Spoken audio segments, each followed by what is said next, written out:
Hello everybody, John here with Faith in Fishing and welcome back to the channel. So today what we're doing is we're going to go over the process that I used to go ahead and try to cure some mussels. The problem with this bait is that it falls off the hook. It's very soft and it breaks apart quite easily. So if I cure them with a little bit of salt, it'll help to kind of draw out some of that moisture and make it a firmer bait. So without any further ado, let's get right into those steps.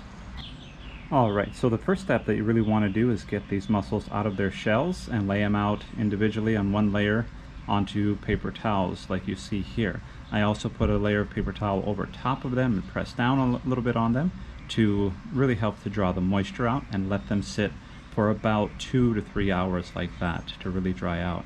Next you'll need just a Tupperware and then also some iodized salt.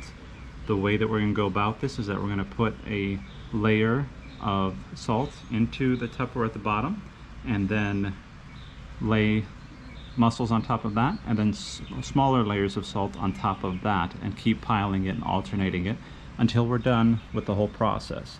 So what I'm going to do is going to go ahead and start doing that and perhaps just put it in a quick frame through the process.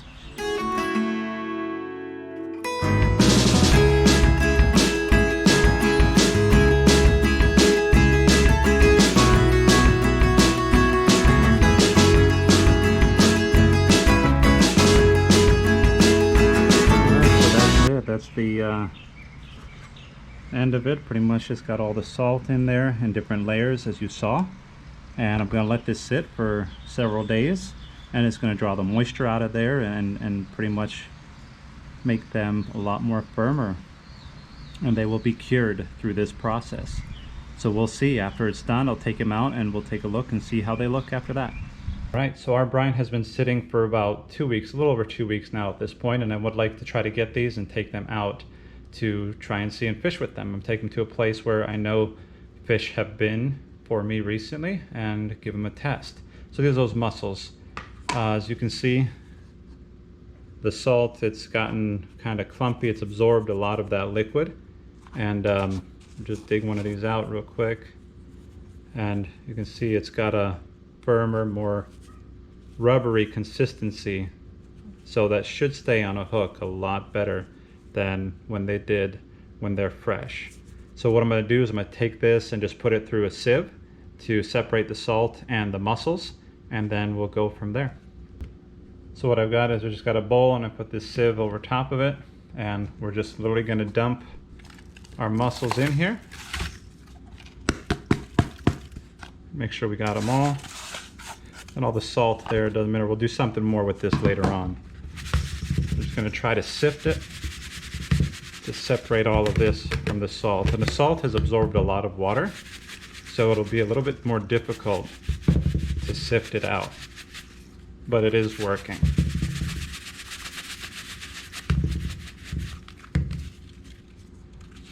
And what I'll do is I'll just pull some of these out by hand as they separate from the salt.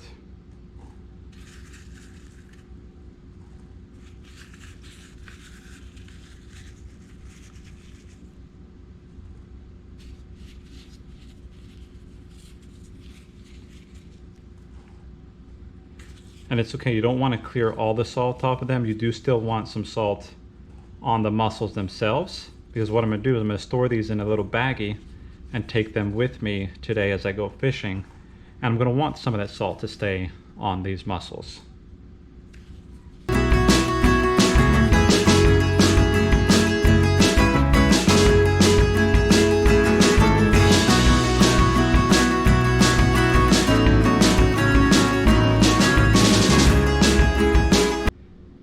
So it may not look like it from that, but we have about 6 dozen baits right here that we can use. Again, this whole process, probably at the end of the day, between salt and bait, costs about $8 to do. So it's pretty cheap and inexpensive for about 6 dozen baits. So what we're going to do is we're going to bag these up, we're going to take them with us, and we're going to test them out and see how they work.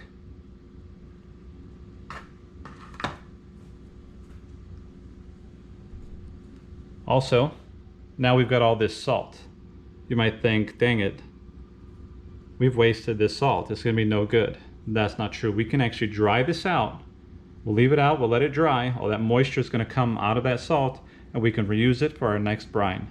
So do not toss this stuff. You can definitely let it dry out and use it again. And I used iodized salt. Really, for the best results, you should be using non-iodized salt for this process. So I used what I pretty much had on hand, but from what I understand, non-iodized salt is going to serve you a lot better, but it seems to have done the trick for us in this situation. So we'll see what it does.